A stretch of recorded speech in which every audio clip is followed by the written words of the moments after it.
দর্শক, দেশের বিভিন্ন স্থানে নানা দাবিতে কর্মসূচি, মানববন্ধন ও সংবাদ সম্মেলন অনুষ্ঠিত হয়েছে। প্রতিনিধিদের পাঠানো তথ্যচিত্রে দেখুন ডেস্ক রিপোর্ট।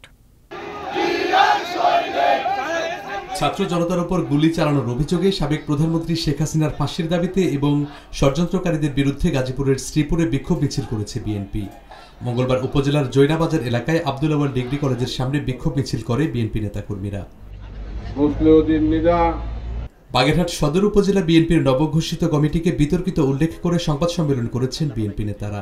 মঙ্গলবার বাগেরহাট প্রেস ক্লাবে আয়োজিত সংবাদ সম্মেলন থেকে বিতর্কিত কমিটি বাতিলের দাবি জানানো হয়। সদস্য সচিব হিসাবে বাগেরহাটের ফকিরহাটে জাতীয় বিপ্লব সংহতি দিবস উপলক্ষে জনসমাবেশ অনুষ্ঠিত হয়েছে। মঙ্গলবার বিএনপি ও অঙ্গ সংগঠনের উদ্যোগে নলথা মৌভোগ এলাকায় জনসমাবেশে প্রধান অতিথি ছিলেন বিএনপি নেতা সরদার আমানুল্লাহ বাবলা।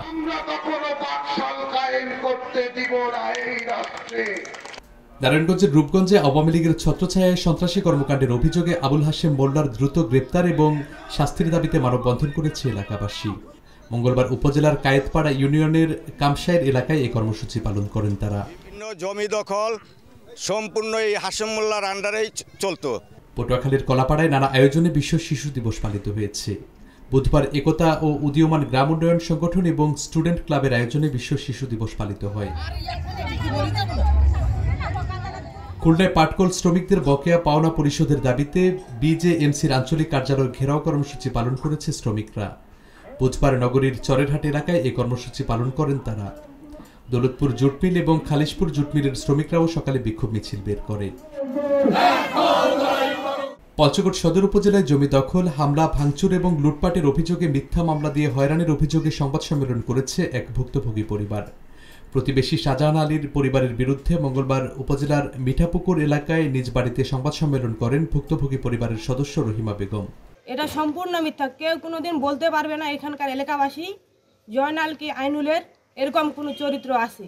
চাঁপাইনবাবগঞ্জে সম্পত্তি আত্মসাৎ এবং বিভিন্ন মামলায় হয়রানির প্রতিবাদে মানববন্ধন ও সংবাদ সম্মেলন করেছে এলাকাবাসী।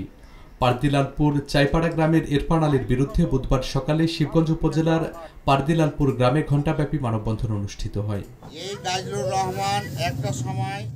রাজশাহী পাসপোর্ট অফিসের এডি, ডিডি সহ কর্মচারীদের অনিয়মের বিরুদ্ধে মানববন্ধন করেছে ভুক্তভোগীরা।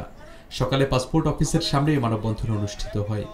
এ সময় তারা পাসপোর্ট অফিসের কর্মচারী এবং আনসারদের অনিয়ম দুর্নীতির বিরুদ্ধে ব্যবস্থা নেওয়ার দাবি জানান। ময়মনসিংহে ব্রহ্মপুত্র নদ খননের নামে লুটপাট, অবৈধ বালু উত্তোলন এবং নদের মধ্যে গণশৌচাগার নির্মাণের প্রতিবাদে সংবাদ সম্মেলন করেছে পরিবেশবাদী সংগঠন ব্রহ্মপুত্র সুরক্ষা আন্দোলন। বুধবার সকালে ময়মনসিংহ প্রেস ক্লাব মিলনায়তনে সংবাদ সম্মেলনে লিখিত বক্তব্য পাঠ করেন সংগঠনের প্রধান সমন্বয়ক আবুল কালাম আল আজাদ। গণশৌচাগার নির্মাণ করছে ময়মনসিংহ সিটি কর্পোরেশন। গাজীপুরে বৈষম্য বিরোধী মেডিকেল টেকনোলজিস্ট এবং ফার্মাসি ছাত্র সংগ্রাম পরিষদের মানববন্ধন অনুষ্ঠিত হয়েছে। 6 দফা দাবি আদায়ের লক্ষ্যে বুধবার দুপুরে গাজীপুর শহীদ তাজউদ্দিন আহমেদ মেডিকেল কলেজ এবং হাসপাতালের সামনে ছাত্র সংগ্রাম পরিষদের ব্যানারে মানববন্ধন অনুষ্ঠিত হয়। Channel S news desk.